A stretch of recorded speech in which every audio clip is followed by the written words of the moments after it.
Schumer has Democrats seething.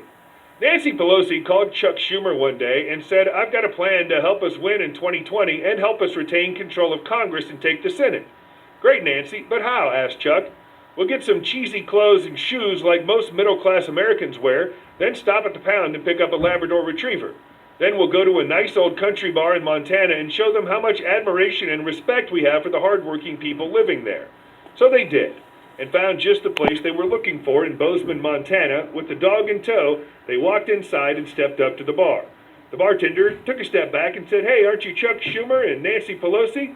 "Yes, we are," said Nancy, "and what a lovely town you have here. We were passing through, and Chuck suggested we stop and take in some local color." They ordered a round of bourbon for the whole bar and started chatting up a storm with anyone who'd listen. A few minutes later, a grizzled old rancher comes in, walked up to the Labrador, lifted its tail, looked underneath, shrugged his shoulders, and walked out. A few moments later, in came another old rancher. He walked up to the dog, lifted up its tail, looked underneath, scratched his head, and left the bar. For the next hour, another dozen ranchers came in, lifted the dog's tail, and left shaking their heads. Finally, Nancy asked, "Why did all those old ranchers come in and look under the dog's tail? Is some sort of custom?" "Lord knows," said the bartender. "Someone's out there running around town claiming there's a Labrador Retriever in here with two assholes." What do you think? On a time that to be a Republican in this area of the country felt a bit like being Gary Cooper in high noon, outnumbered in a big way. But I remember the story of a fellow who was running for office as a Republican, and he was in a rural area and it wasn't known to be Republican, and he stopped by a farm to do some campaigning. And when the farmer heard he was a Republican, his jaw dropped and he said, "Wait right here till I go get Ma. She's never seen a Republican before." So he got her, and the candidate looked around for a podium from which to give his speech, and the only thing he could find was a pile of that stuff that Bess Truman took 35 years trying to get Harry to call fertilizer. So he got up on the mound, and when they came back, he gave his speech. And at the end of it, the farmer said, "That's the first time I ever heard a Republican speech." And the candidate said, "That's the first time I've ever given a Republican speech from a Democratic platform."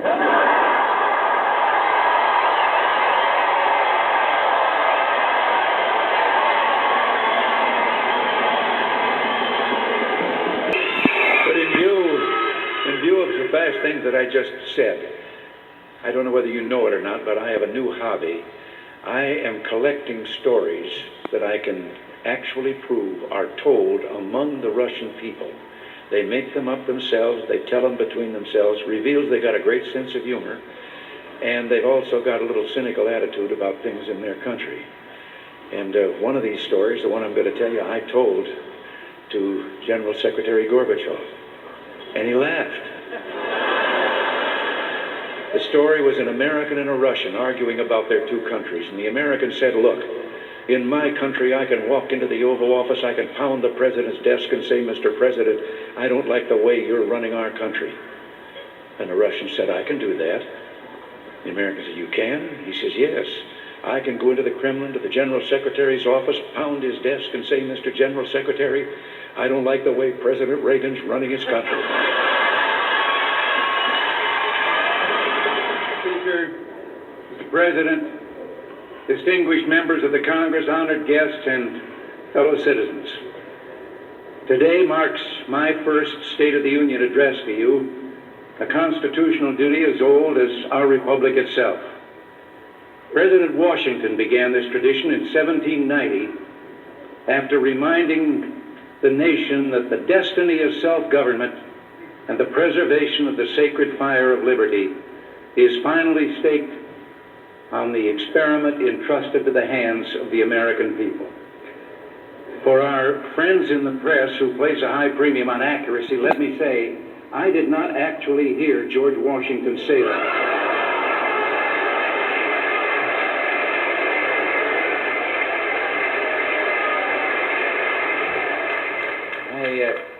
I can define middle age. That's when you're faced with two temptations and you choose the one that'll get you home at 9 o'clock. Story of a realtor who was out driving on a back road on his way to look at some property, and suddenly noticed down beside him was a chicken keeping pace with him, and he was doing 60 miles an hour. And suddenly the chicken spurted out ahead of him, and it looked to him as if the chicken had 3 legs. And then it turned and went down a sign road and into a barnyard, and the driver turned down that lane, drove into the barnyard. There was a farmer there, and he asked him, he said, "Did you see a chicken go by here?" And the farmer said, "Yep." He says, "Did they have 3 legs?" And the farmer says, "Yep. I raise them that way. I breed them." He says, "You do?" He said, how come?" "Well," he said, "I just love the drumstick, and Ma always liked the drumstick, and now Junior's come along, and he likes it, and we just got tired of fighting over it, so I've been breeding 3-legged chickens." And the driver said, "Well, how do they taste?" He says, "I don't know. I haven't been able to catch one yet." Well, there's nothing I enjoy more than a little country humor. One of the great things about having you here is that I get to tell a farm joke. Now, first I need a setting, but Rick, you're from Kansas, right? You bet. Okay, this takes place in Kansas. There was an old Kansas farmer there. He had a piece of creek bottom land that had never been developed at all. It was all rocks and brush and all messed up, and he started in on it, clearing it, the underbrush, and hauling away the rocks, then cultivating the soil there, and he planted a garden, everything from vegetables on to corn, and it really became a garden spot, and he was pretty proud of what he'd done. So one Sunday morning in church after the service, he asked the preacher if he wouldn't stop by to have a look. Well, the preacher arrived, and he took one look, and he said, "Oh, this is wonderful." He said, "These are the biggest tomatoes I've ever seen. Praise the Lord." He said, "Those green beans, that squash, those melons," he said, "the Lord really has blessed this place. And look at the height of that corn." He said, "The God has really been good." And the old boy was listening to all this, and he was getting more and more fidgety, and finally he blurted out, "Reverend, I wish you could have seen it when the Lord was doing it by himself."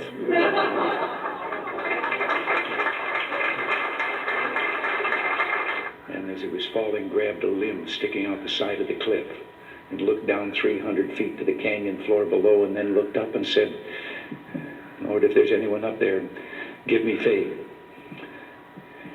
Tell me what to do."